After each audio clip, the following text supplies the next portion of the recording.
Hello, everybody. We're back again this week with Lord's Lessons. Hi. It's Don and Larry again. A couple of real things. Some of the comments that were made. One of my old classmates from high school. Unbelievable. I didn't get a chance, Rob, to say hello to you on the chat or on the comment section, but it's good to hear from you. I'm glad to hear that you're doing well from what I can tell from the text. And we have our email address on there, and you can surely reach out to us from that. To the rest of us that have reached out to phone calls and stuff, it's been a really hectic week. I have not forgotten you to do those kind of things and to schedule those things. But know that we were praying for you. I am definitely having I am my not. prayers. It's not out of my mind. It's at the forefront of my mind. Mm-hmm. So that being said, before we get into today's lesson, which I'm kind of excited to bring you guys this week, it's anything you have real quick? Just I'll remind it at the end too, but the live chat is next week. Oh, that's right. She just did say that to me. It's next week. Yep. So for those of you that set your timers or whatnot, or didn't make it, we are officially saying it's going to be next week. I'll put the time on the bottom of the descriptions. I always put it all in the descriptions for you too. Absolutely. Okay, so ready to learn? Okay, so now that we've had a better understanding of the new covenant, now that we have a better understanding of how faithful God is, and now that we know that in a deeper understanding how God always remains the same. I showed you guys through the last couple of weeks, and especially in Hebrews where it says that, so you should know that in your heart, because truth is truth. God only speaks truth, right?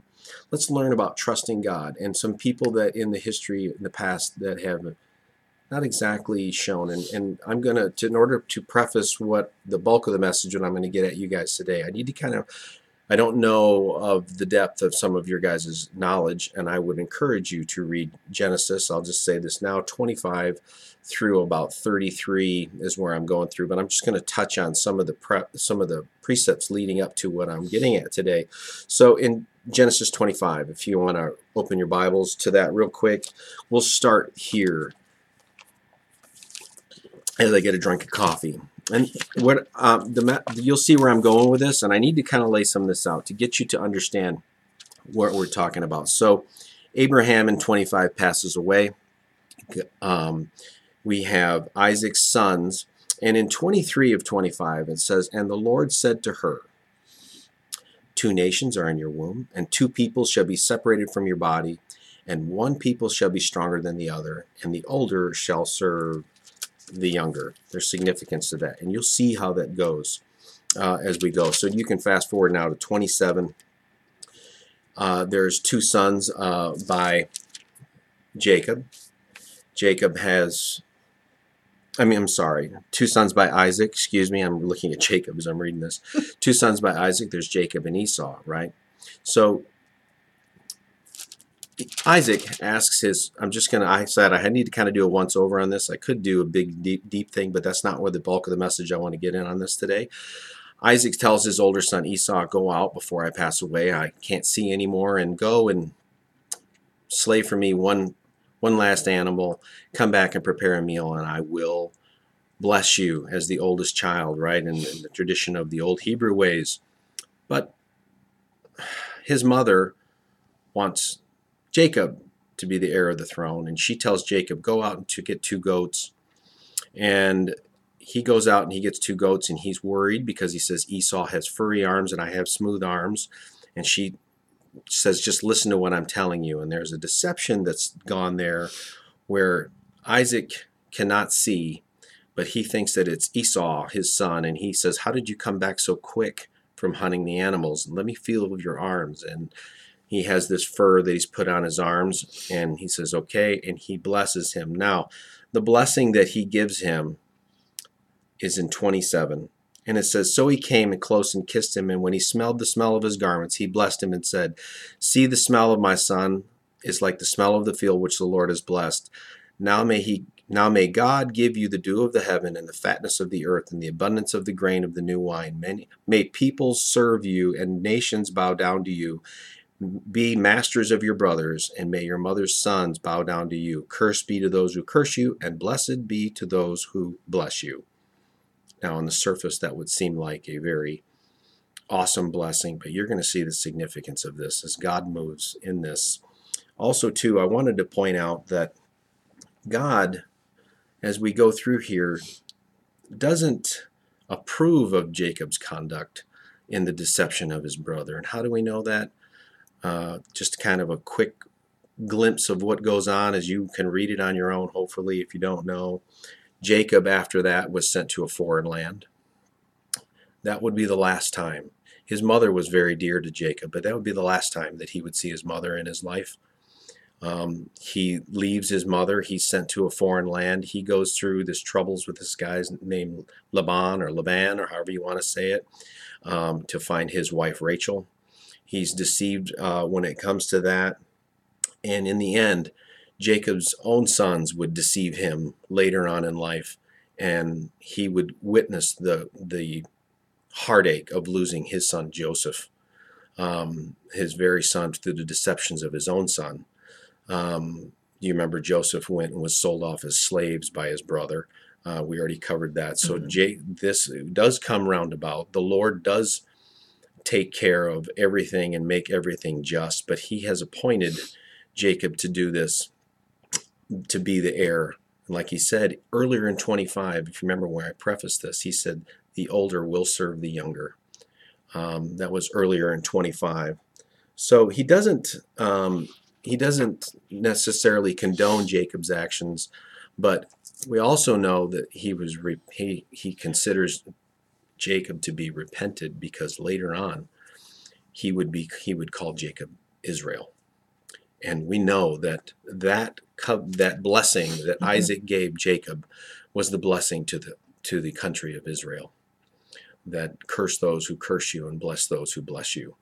That is the significance of that. So as we pick it up real quick in 28, that's just kind of a real quick cliff notes on that. 28. Now, Jacob, as he's going out and about in his life, he has a dream. And in 28:12 it said, and he had a dream, and beheld, a ladder was set on the earth, with its top reaching to heaven, and behold, the angels of God were ascending and descending on it. Now, in this, where I'm prefacing this, you're going to see a whole bunch of supernatural stuff here. It's actually kind of cool.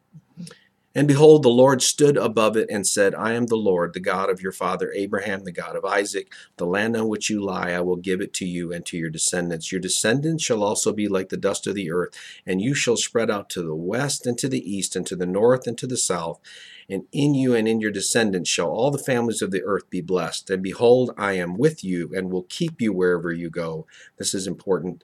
And will bring you back to this land, for I will not leave you until you have done what I have promised you. So moving forward, we know that Jacob should take it in his heart that the Lord is with him, and he should remember this as he's going forward in his life. And this is a huge encouragement. Jacob goes on and he calls this place Bethel. And in this spot too, Jacob also learns that the Lord isn't just in his homeland, that the Lord is everywhere that he goes, and the Lord is now with him wherever he goes. But does he remember that? Let's see. So Jacob meets Rachel, finally his wife, and Rachel, which is barren at first, is blessed by the Lord, and she gives birth to his son Joseph, which we already talked about. So as we go in 21 through 24 is where we read about Joseph. And afterwards she bore, and then God remembered Rachel and gave her a seed and opened her womb. So she bore a son and said, God has taken away my reproach. And she named him Joseph, saying, may the Lord give me another son. And on that we read that Jacob prospers. And in 31, the Lord tells Jacob to go back. These people, the band that Jacob has to struggle with to get his wife Rachel, his sons are worried that Jacob has become very wealthy. So the Lord instructs Jacob to return to his former land. In verse 3 of 31, then the Lord said to Jacob, return to the land of your fathers and your relatives, and I will be with you. It's important to remember that when the Lord tells you to do something, you don't have to worry about him not being with you, because he's going to be with you. But now we're going to get into the meat of the message of all that was being said to kind of preface where we're at now. Now, we know that Jacob deceived his brother Esau.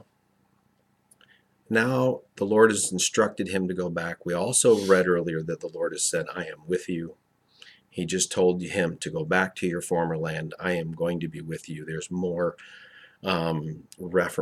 reaffirming to Jacob that he's going to be with him. Now, In 32, let's pick it up. Now here we go. Now as Jacob went on his way, the angels of God met him and said, "This is God's camp." So he named the place Manaheim. Then Jacob, now this is after he sent him to tell him to already go back. Then Jacob sent messengers before him to his brother Esau in the land of Seir, the country of Edom. He also commanded them, saying, "Thus you shall say to my lord Esau, Thus says your servant Jacob, I have sojourned from Laban and stayed until now, and I have oxen and donkeys and flocks, male and female servants, and I have sent to tell my Lord that I might find favor in your sight." What's Jacob doing here? He's sending his servants forward on his own to say, hey, check to see the temperament of my brother. That's exactly what Jacob's doing. So as he's doing that, the messengers returned to Jacob and said, "We came to your brother Esau, and furthermore he is coming to meet you with 400 men are with him." Now Jacob's greatly afraid and distressed. Now he takes another step, and he divides the people into 2 companies. And he said, if Esau comes to attack one company will be left to escape. So let's backtrack and understand what's going on here. Jacob was sent by God to go back to his own land. Jacob was directed and told by the Lord that the Lord would be with him.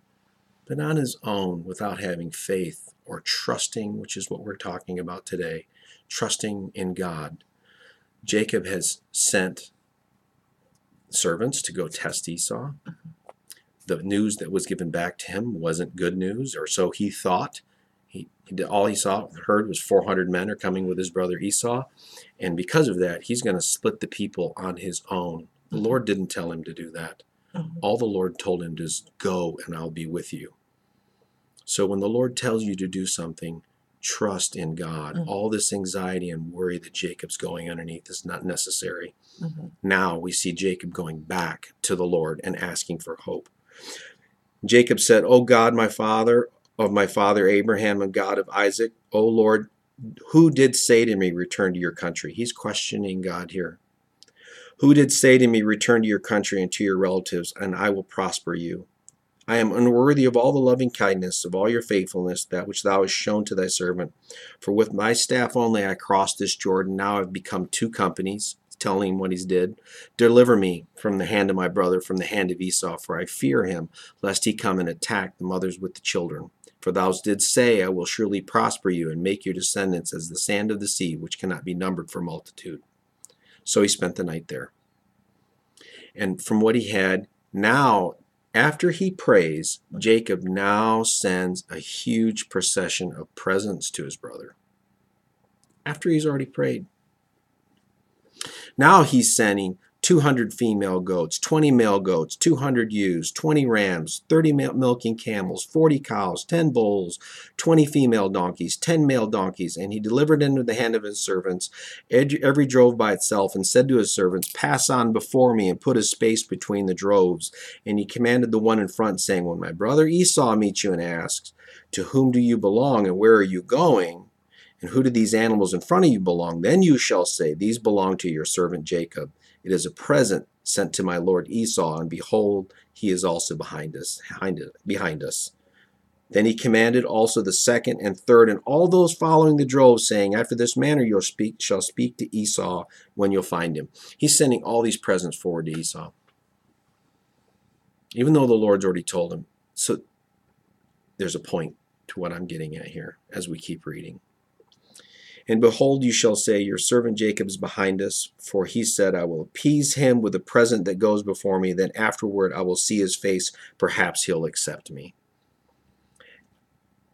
This is lack of trust in what the Lord has told him to do. The Lord is the one that said, "I'll be with you. Just go back." All this stuff that Jacob's doing is not necessary. All these things, he's already told him he's going to be with him. 2 things he's tried. He didn't like the news, so he split the company. Now he's going to send more presents. And then he presses on, and he spends. Now, at that night, it says, "Now he arose the same night and took his 2 wives and 2 maids and his 11 children across the ford at Jabbok. And he took them and sent across the stream, and he sent across wherever he had. Then Jacob was left alone. So now Jacob's alone. After all this stuff is done, Jacob is left alone. So we know now, and it says, and a man wrestled with him until daybreak. And when he saw him, that he had not prevailed against him, he touched the socket of his thigh, so that the socket of Jacob's thigh was dislocated while he wrestled him. Then he said, let me go, for the dawn is breaking. But he said, I will not let you go unless you bless me. So he said to him, what is your name? And he said, Jacob. And he said, your name is no longer Jacob, but Israel. Do you remember earlier when the blessing of Jacob was given to him by his father Isaac and his people? We're seeing that blessing of the nation of Israel given right here. Jacob is now Israel by the Lord. And then he says, please tell me, Jacob says, please tell me your name. But he said, why is it that you ask my name? And he blessed him there. So Jacob named the place Peniel, for he said, I've seen God face to face, yet my life has been preserved. So let's just stop there real quick. It's as if Jacob was sent by the Lord. He tries to do a couple things on his own. He doesn't like the answers that he's seeing instead of trusting God and what God's going to do in his life. Then he prays again to the Lord. Instead of trusting God and what he's doing, he's going to do some things on his own and send these presents forward to the Lord before him. And so God himself appears and touches Jacob's hip and changes his name to what he wants his name to be. And at that time, God says, try and run now. You've got no place to go but to trust me. You can't get away. His men are coming. And I'm the one that sent you. You trust me and me alone for what's going on. Make sense? So we're to trust the Lord and what he asks us to do. And I really think that there's some that say this was an angel, some that say that this was Jesus. I feel that my personal think that it is Jesus. I was going to say the same thing. Yeah, that it is Jesus. Because when Jacob says, please tell me your name, and then he says to him, why is it that you ask my name? It's as if he's saying, don't you know who's standing in front of you? You know who I am. You don't need to ask for my name. And that's why Jacob says, I've seen God face to face. Then in 32, it closes out, therefore to this day the sons of Israel do not eat the sinew of the hip, which is in the socket of the thigh, because he touched the socket of Jacob's thigh in the sinew of the hip. Now, here we go with the apex of the trust. Then Jacob lifted up his eyes and looked, and behold, Esau was coming, and 400 men with him. So he divided the children among Leah and Rachel, and 2 maids, and he put the maids and their children in front, and Leah and her children next, and Rachel and Joseph last. But he himself passed on ahead of them, bowed down to the ground 7 times until he came near to his brother. Now, here he is laying out, and you're going to see that all of that was not necessary because Esau rode straight to him. Remember, the Lord was with him? What do we read here? Then Esau ran to meet him and embraced him and fell on his neck, kissed him, and they wept. Sweet. None of that other stuff is necessary when we try to take provisions for things that we worry about in our life. When God tells us to do something, when God tells us he's with us, when God in his word tells us to trust him for things that to do in his life, and we are just to obey what the Lord tells us to do. And when we do those things that the Lord tells us to do, and we're obeying, and God is with us to do that, trust in God, for God can do the impossible. Even Jacob, as he's walking and wrestling with God afterwards, knowing who God is, at the last second sees, and Jacob's walk with God is forever changed at that point. After that, he trusts nothing else but the Lord, and the rest of his life, Jacob goes on. So my message to you guys is this week, no matter what anybody else says, no matter what actions are going on in your life, no matter what needs to be done, if God puts you in it and he's faithful, like we already learned, trust God to provide everything in your life. No matter what the task is that needs to be done, if God wants you to do it, He will see it through, and it will be more beautiful than is if you tried to do it on your own or take steps in the middle process to do it on. As a matter of fact, you're probably just getting in the way. You're probably just getting in the way. And at this point, God said, you know what? I'm going to touch your hip. Sit down. You're not able to do anything. Watch me do it all. Do it all. And He rides straight to him. 400 men didn't matter. And at that point, if you want to read on, Jacob basically says, take these. And his brother Esau says, I don't need them. I'm fine. And Jacob says, no, the Lord's really blessed me. I want you to take them. And Esau says, fine, I'll take them. That's fine. And then the rest of the story leads on as you keep reading on Jacob's life. But my message to you guys is this week, as we move forward from faith to trust, trusting in God and obeying what He's telling us to do is really the primary example of what's given there. No matter what anybody else says or what anybody else does or you yourself do, trust, because He's faithful. You just have to trust. Okay? All right. Ching. I gotta have someone listen to that, and I'll call him later. Oh. Boy, what a week! Like Larry said, it's been a very busy week. I wanted it to be a slow week, and every time I plan on slow, it gets faster and faster. It's only going to get worse with Christmas coming. I know. Speaking of Christmas, this is what I'm to speak about today. Let me get to my spot here, because I know I'll get flustered and not find it. I even put my marker on. It's fine. I do it all the time. I do. Okay. All right. Well, first of all, the beginning of the week, I was thinking about back. I don't know if you've read my books, and they're not my books, they're the Lord's books, but what He had told me about Satan can't read your thoughts. And so I started thinking about that again. You know, people get so deceived in that. And He said, why do you think in human form? And I thought, what? In human form? Why did the Lord make us in human form? I always thought of that too. Why did He make Jesus in human form? In His image. Okay, Yeah. Keep going. And He said to me, Satan did not know how it would work. He did not know how the plans, because he can't read your mind.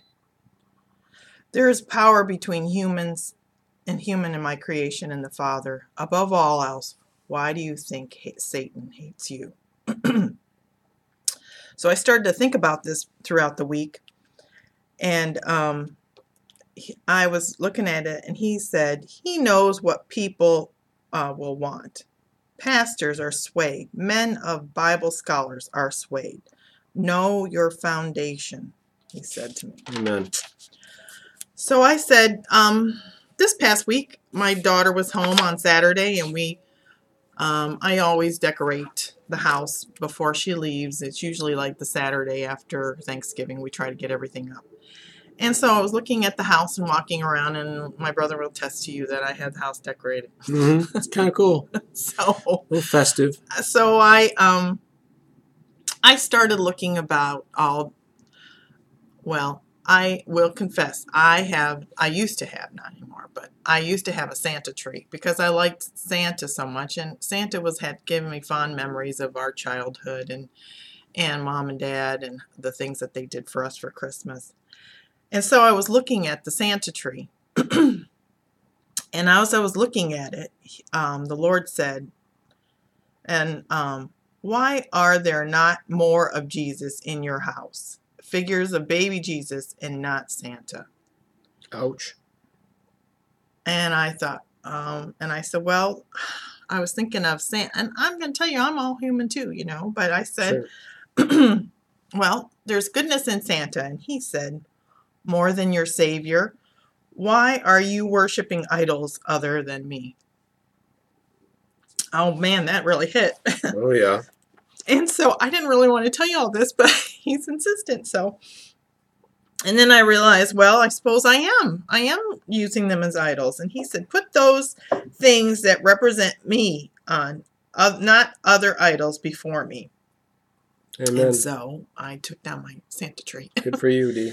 So anyway, after that, he said, I might have to have you read it. What pleases me is your heart doing my will. Other than things of any kind are before me is an idol. Now, we know all this. Goodness gracious, I know this. But if you think about it, it could be anything. And so I started really thinking about this. Christmas for all is an idol.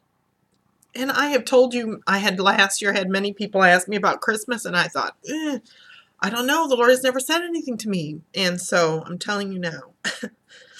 The very message of Christmas is a Savior of the world came to earth to save all who follow, not Santa and his elves.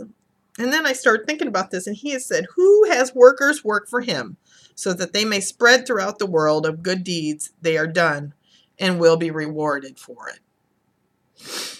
So he said that is so opposite of what God asks. A gift given freely with no strings attached, only to ask me to live forever with me only if you accept him. So if you think about that, at first I thought, well, you're doing good deeds, but are we really doing good deeds? Who are we to be doing that for, and why are we doing it? Is it because we want to get in good favor of the Lord, or is it because we love him? That's deeper than you know. Yeah. That's a big statement. And so the 28th was our anniversary. I hate to say anniversary, but it was a day that we remembered our dad passing away. Mm-hmm. And memorial? Yeah. Memorial, I guess would be the word better. Mm-hmm. Memory. Mm-hmm. So on that day, Psalm 19 was given to me. And the only word that he said to me was, you are more precious to me than gold.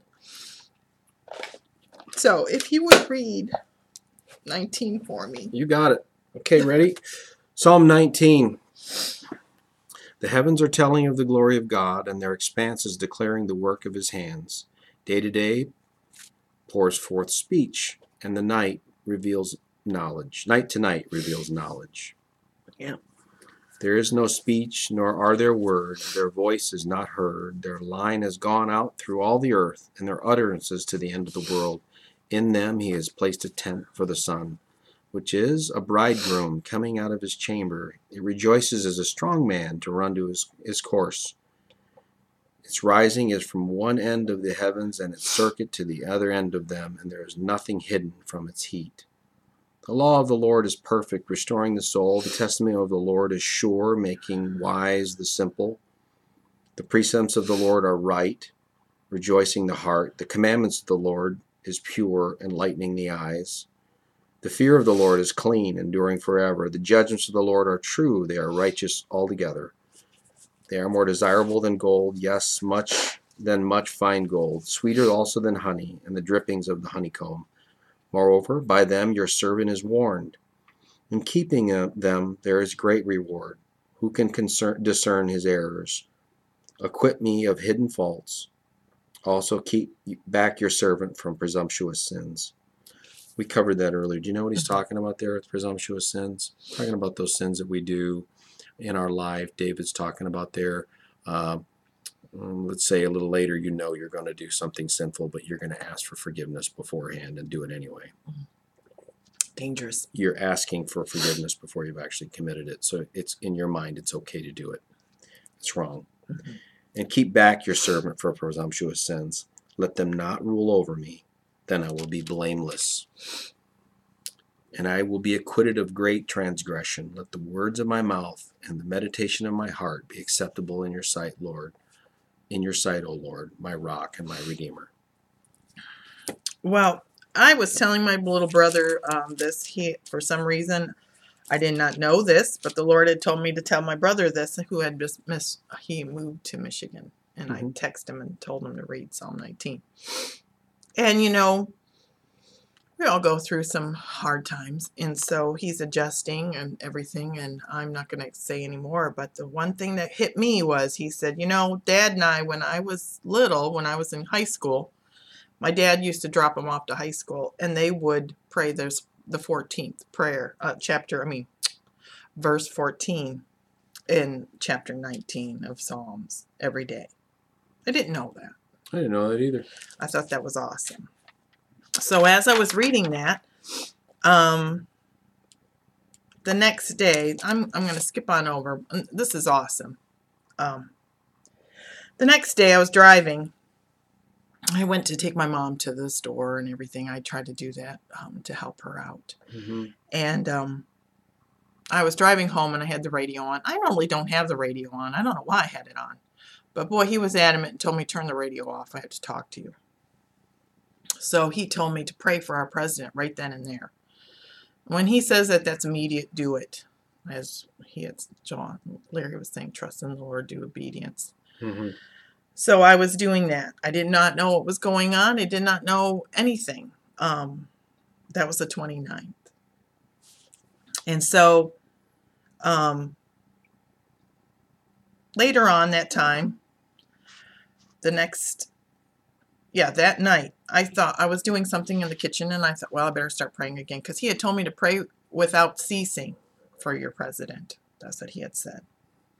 So I was praying again, and I was praying that the evil ones they would ask the Lord to shut the mouths for those that are selfish, gain over our country, service other gods, to shut them down.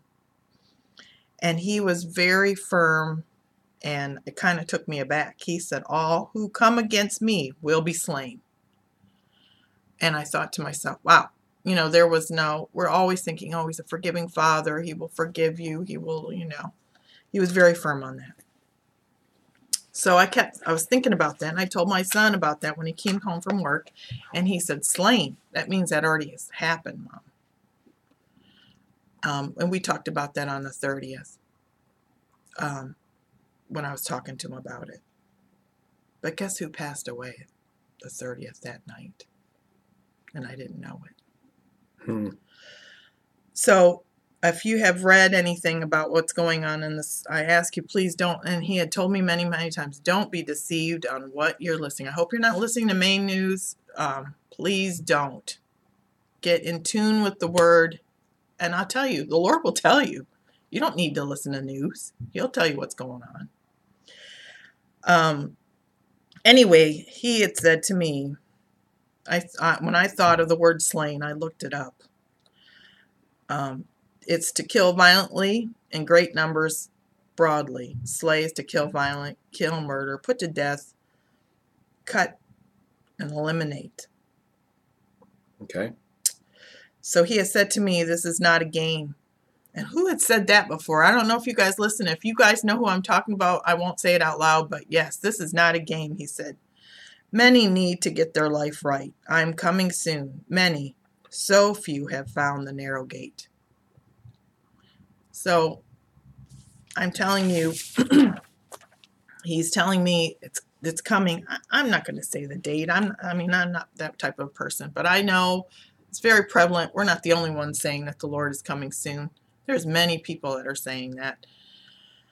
I beg of you, please get into your word. If you want to know what's going on in this world, ask the Lord. He'll tell you. He's the one that told me all this. I didn't even know any of it. I didn't even think about it until I reread my verse and the date. And I said, oh my goodness, I didn't even think about it. So I tell you what I've heard and what he has been telling me. Don't be deceived of what's going on in this world. Be prepared. Mm-hmm. Read your words. Mm-hmm. Read the Bible. Get into it. Mm-hmm. I even had heard someone say, which I do. I already said, well, I already have that, but have it by your bedside. It even says in Psalms, the words of knowledge will come to you in the night. This is when I learn a lot, is at night. Mm-hmm. So have your Bible near you. And Amen. That's my tip for you guys today. Good tip. Yeah. Good tip. Well, it's awesome. I think it is. I know that a lot of you are searching for it, but here we go. So, faith. Mm-hmm. Faith in the new covenant. Yes. Faith in Jesus and who he says that he is. Mm-hmm. Trusting, starting to walk forward. Now that you know who he is, and you're learning, and you're now upright. I was talking to this, so I'll close with this real quick. This video is getting a little lengthy, and I hope that's okay with you guys. I was talking to my sons about this just last night, and I might have already said this before, and if I have, just forgive me. But I was telling them, when your kids are growing up, they do things that you overlook because of their youth. Mm-hmm. And as they grow up and you correct them and they start to grow up, and when they're not growing up, it's a little bit annoying. And nothing is more annoying than an adult that acts like a child. Yeah. Nothing is more annoying than that, because they don't come around. So what I'm saying to you is this: let that be a lesson to you spiritually. Mm-hmm. I'm talking about your physical body. You can be 15 years old or 12 or 10 watching this, or 85 years old watching this. Mm-hmm. How mature are you in Christ? Mm-hmm. How much are you willing to trust? When is the faith going to start building to the point when you're going to start trusting and you start developing your walk and you start growing? Right. And you start growing in your walk with Jesus Christ. Time is now. Mm-hmm. Time to start trusting. Time to start moving. Yeah. And we know that God is the same yesterday, today, and tomorrow, right? Well, the same God that helped Jacob is the same God that will help you today. Mm-hmm. Okay? All right. We love and leave you for now, okay? Well, see, don't forget live chat next week. Live chat. Okay. Bye. Bye.